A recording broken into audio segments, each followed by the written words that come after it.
The exact opposite of what God did is what men are doing.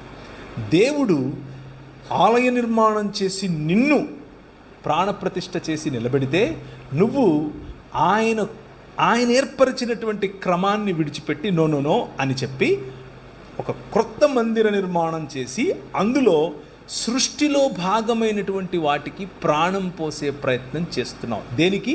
నన్ను ఏలు అని చెప్పటం కోసం. నువ్వు ఏలు అని ప్రభువు చెబితే నన్ను ఏలు అని నువ్వు ఈ సృష్టిని ఆహ్వానిస్తున్నావు. దాన్నే ఆవాహయామి అంటున్నావు. దానికి ఒక మంత్రం చదువుతున్నావు, ప్రాణం పోస్తున్నావు. ఈ లోక మర్యాద చొప్పున నడుచుకోవటం వల్ల వచ్చినటువంటి పర్యవసానం ఏమిటి అని అంటే, భవనం లేకపోతే దేవుని మందిరంలో ఉండాల్సినటువంటి మనిషి మెల్లిమెల్లిగా ఆ మందిరంలో ఉన్నటువంటి